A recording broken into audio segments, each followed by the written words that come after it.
гоё залууд дурлж муралдаг хүн би биш юм шиг гэлээ. Яг хүний нөгөө юм оюун санаа те ярилцаад үцхээр нэг тэнийг яриатай бол би амар гоё залууч гэсэн. Тэнийг амтан гэж боддог байхгүй юу? Тэгэхээр нөгөө тэр миний мөн чанар байгаа шүү дээ. Бас гоё залуу дуртай хүмүүс байт юм билээ. Ингээ харахад л гоё байл болоо гэж боддог хүмүүс бас байдаг. Тэр хүмүүсийг ч үгүйсэхгүй шүү дээ. Би бол яг нөхрийнхөө хандлага, оюун санаа, тэр үзэл бодол, тэр нэг манай хүнд бас нэг тийм хүн татдаг тийм энерги байдаг. Зөвхөн намайг биш ер нь хав ойрох нэг л ингээ татдаг нэг тийм энерги байдаг гэсэн.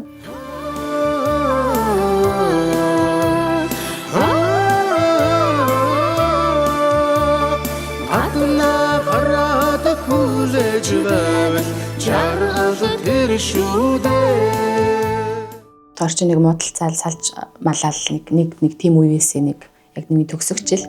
Тэгээд би нэг найз захынтойгоо нэг юм загварын агентлагтжүүл явдаг гэсэн. Тэгээд айгу гой залуучууд байсан л да. Ярьж байгаа яриа нь манай хүний сэтгэхүйнд хүрэхгүй болохоор тэрний гой сайхан ерөөсөө тийм харалт татдаг юм билээ миний хувьд таахгүй. Тэгэхээр би тийм төрлийн хүн. Тэгээ надад одоо хүмүүс аяг тэгдэг гэсэн чинь өстэй ийм өргө охин байж баг юунд нь болсон юм. Бараг л одоо бараг урт наслахгүй гэж жилдэг хүмүүс ч байсан.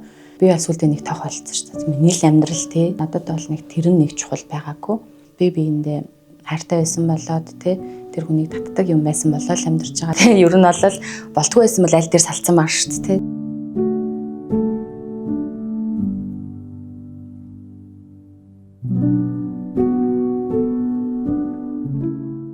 Манай хүн чинь арх уутгүй байсан. Өстэй энэ олон жил амьдрах тэр надад нэг алгадчихж үзээгүй намайг. Тэгээд ер нь яг эцэг гэх юм бас хүмүүжлтэй манай хадам аа бас ээжийг амар дээдэлдэг. Өвөө нь бас айгүй их нэртэй хайртай юм бас удам гэж яриад байдаг чинь нөгөө нэг мөнгөтэй хүн биш л те. Яг гэр бүл нь эхнэр нөхөртөөгөө яаж харьцдаг, нөхөр нь эхнэрийгээ яаж хайрлдаг энэ юмнууд ер нь удамштай юм л. Тэгээд ер нь бол сайн удамтай айлын сайн хүдээ суусан. Тэр манай хадам аавч айгүй сайн хүмүүс байдаг. 10 жил төгсөөд санхүү эдийн засгийн дэд сургуульд орох гээд 2/2 гэдэг нэг гадагшаа явдаг хөтөлбөр дөнгөж хэрэгцсэн. Сургалтын төлбөр нь яг гинт ингээ 2 давалдаг айгүй өндөр болсон юмсан. Тэгээд манай хадам аа бүгжээ тавиад надад сургалтын төлбөрийн дутуугийн гаргаж өгч байсан. Тэгээ ингээ ботхоор ийм сайн хүмүүс хадам аавж маань яг намайг охин шигээ хайрладаг. Тэгээ би ч гэсэндээ яг ээж аав шигээ харьцаад ингээд амьдраа сурцсан болохоор хадам аавж тэгээ нэлээд удаа амьдарсан. Тэгээд яг аавын өнгөрөхөд би бас бараг тустай гараагүй болсон юм байна гэд бодож исэн. Тэгээ сая ингээл одоо манай өнгөрөхөд би одоо ингээ ээжтэй юм үлдчихэж байгаа. Тэгээд одоо садам ээжтэй амьдарч байгаа. Тийм. Тэгэл яг төрсөн ээж охин шиг л болцсон. Одоо ер нь бол тэгэл яг л ирччихэл байж исэн юм чи гэдэг одоо бол яг ээжтэй хамт амьдарч байгаа. Би нөхрөө алдсан, манай ээж нөхрөө алдсан. Ямар байсан бэ гээ одоо би ингээд хүүгээ гэд бодохоор амар хэцүү санагддаг болохоор за өөр илүү 2 дахин илүү хэцүү байгаа гэж бодоод тэгэл би нэг хаяа үлээ суучихаар. Тэгтээ мөө миний хүн 2 жилдээ тэгэндээ гэл тийм тэгэл одоо миний хүү л одоо би гэдгээс даруулж байна.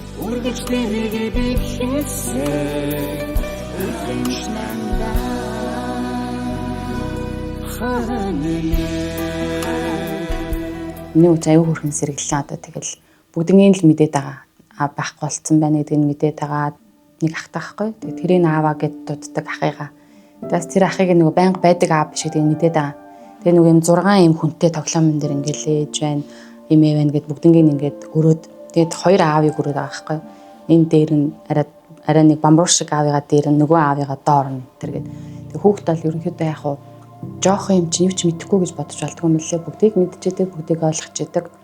Тэгээд яг хүүтэй болохоор аюу хөрхөн хантай байдаг.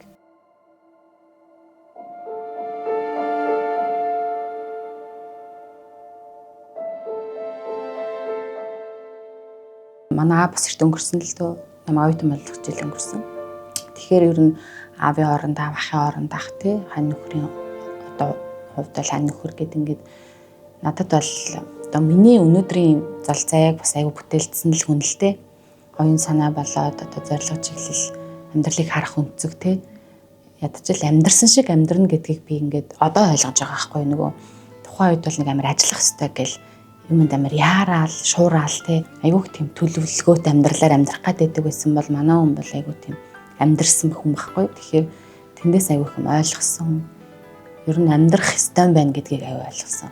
Бид нэр амьдрдаггүй юм байлээ ер нь. Дандаа нэг юмд яарад өнөөдрийн цаг хугацааг дандаа юм орхигдуулж идэг. Өнөөдрийн цаг хугацаа хүнд ч хэрэггүй юм шиг хайчаад дандаа маргааш би ингэх юмсан гэж байхгүй жаргалыг маргааш ирнэ гэж бодож идэг бол яг та өнөөдөр л амьдарч байгаа. Манай хүн болохоор айгу гэр бүлтэй цаг зарцуулдаг хүмүүс байхгүй.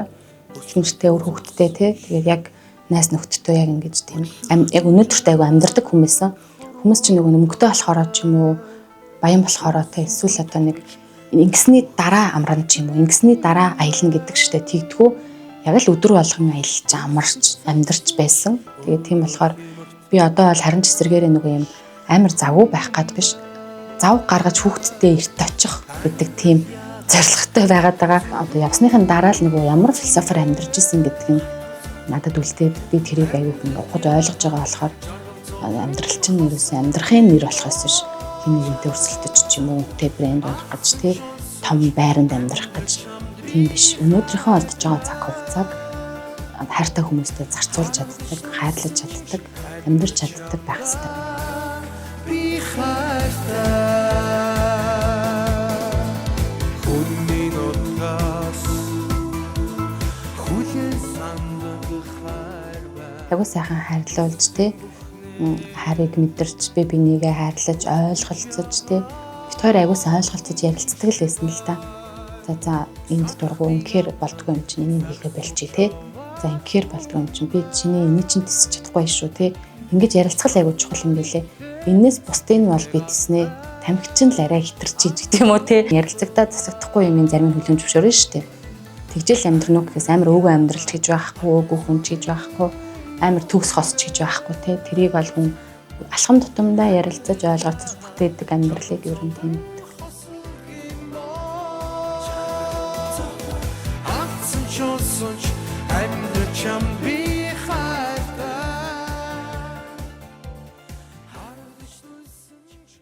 Харамсал дуустгүй мэлээ л дээ. Би тэгвэл тэгчих байсан юм байна.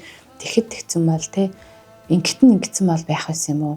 Тэрнээс ч болчихоо гэд ийм хэрэггүй л бодлоод бодоол улмал доршоо хүнаад ах юм лээ. Тэгэхээр ганцаараа үлдсэн хүүхдтэйг үлдсэн магадгүй ингээ ажилгүй ч юм уу ээж үлдлээ гэж бодоход одоо энэ надад ирэхэл биний туулах ёстой зам гэж л хүлээж авах ёстой. Ер нь хинч байсан. Нөхцөл байдлууд ямар ч өөр байж болно. Гэхдээ за энэ миний туулах зам юм байна. За би одоо яаж туулах вэ? Надад яг юу тохиолдчих вэ? Цаашаа яах вэ гэд нэг жоохон пауз аваад өөртөөгөө л ажиллах айгуу чухал. Нэгэнт надад ирсэн зовлон юм бол би нэг туулаад гарах юм байна. Гэхдээ одоо сэтгэл зүг айгуу хөнгөнөөр хурдан энэ одоо нэг уналтын байдлаас гарах юм байна гэж бодож байгаа. Гэхдээ нөгөө тэгэл гарчих юм биш л те. Дийлэнхтэй тэгж хичээж байгаа боловч ингээл хаяа уйлах юм байна те. Тэгэх юм бол тэр үед бол сайхан уйлал авчдаг. Тэгэл гайгүй онгоцдог. Ер нь хаяа уйлж байгаа айгуу зүгээр.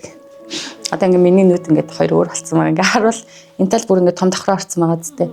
Бас ингээд уйлаад те зарим үед бол уйлах үед байдаг. Гэхдээ тэр тэглэг амар хэцүү байна гэж бол би боддгоо. Сайхан сэтгэл онгоогоол цаашаа энэ байдал бол нэг жил ч юм уу те үргэлжлэх юм шиг байгаа. Тэгэхээр тэр хугацааг өөртөө хүлээн зөвшөөрөөд хэцүү гэж бодохгүйгээр гадагшлуулах үедээ гадагшлуулаад тэгээд буцаал хэвийн амьдралтаа ороод явж сурах хэрэгтэй юм байна гэж бодоод тхийг хичээгээд байгаа.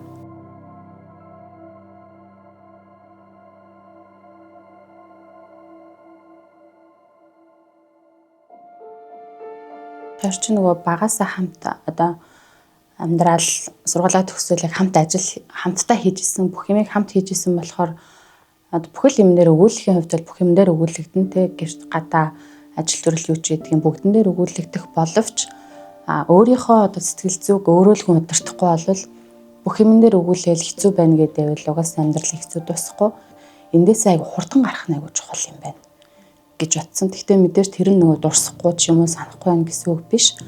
Амьдрал ингээ үргэлжилж байгаа учраас одоо мэдээж хүүхдтэй уйлаа суугаад байж болохгүй те байнгын юм тийм готруу гундуу байгаад ахаар хажууд хүмүүс бас хэцүү шттэ. Тэгэхээр амьдрал үргэлжилж байгаа гэдгээ бодоод нэг тийм тохиолдсон зовлонг даваад гарах хэрэгтэй юм байна гэдэг л сэтгэл зүйтэй л явж байгаа гэсэн үг.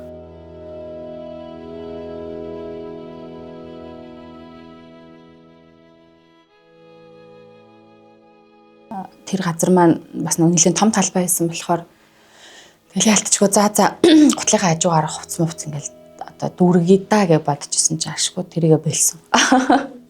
Тэгээ баг нэг тийм том ачаа тавьсан юм шиг санагдсан. Тэгэл манай хүн ч гэсэн тийм юмсэн. За тэгэл зарагдахгүй бол тэрл үсттэй. Ямар ингээл бүхэн хатан халдгүй ш гэдэг байсан болохоор одоо тэгээ би ч гэсэн бодоод дэлгүүрээ нүүлгэж байгаа. Улам жижигхэн болгож байгаа. Тэгээ бичлэгийн зам дагуу хаан банкны эсрэг талд манай нэг юм зам дагуу жижигхэн газар байдгийн. Тэгээ тэндээ өөрөө орохоор болсон. Өөрөө юм өргөгүй яах вэ? Тэндээ хэдэн гутлаа авч тавьчих. Тэгээ одоо би чи нэг өөрөө маркетинг мэргэжилтэй хүн шүү дээ. Тэгээд төгсөөл ер нь бол яг тасралтгүй мэргэжлэрээ PR маркетинг чиглэлээр ажиллаж исэн. Тэгээ энэ өөрийнхөө мэргэжлийн ажлыг л одоо хийгээл явж байгаа. Байгууллагууд ч гэсэн хандж байгаа. Ер нь бол яг цаашаа маркетингийн чиглэлээр чаддаг олон жил хийж ирсэн ажлаа бол үргэлжлүүлээд хийн. Тэгээд дээрээс нь бас уран бүтээлийн юмнууд би ч одоо уран бүтээлч хүн биш юм баггүй юу. Тэгээ яалтчгүй нөгөө маш олон уран бүтээл байна. Хийсэн дуунууд, хийгээгүй дуунууд тэгээ тийм байгаа болохоор би одоо харин яг өөр тоглолт моголт хийн тэгээд уран бүтээлүүдийн гаргана гэд тийм төлөвлөгөө бүр шин зорилго тавьчаад нэг уран бүтээлийн нэг том ажлыг бас бодцоод явж байгаа. Тэгэл тэрийг нэг нэгээр нь хийн гэсэн тийм зорилготой л явж байна одоогоор.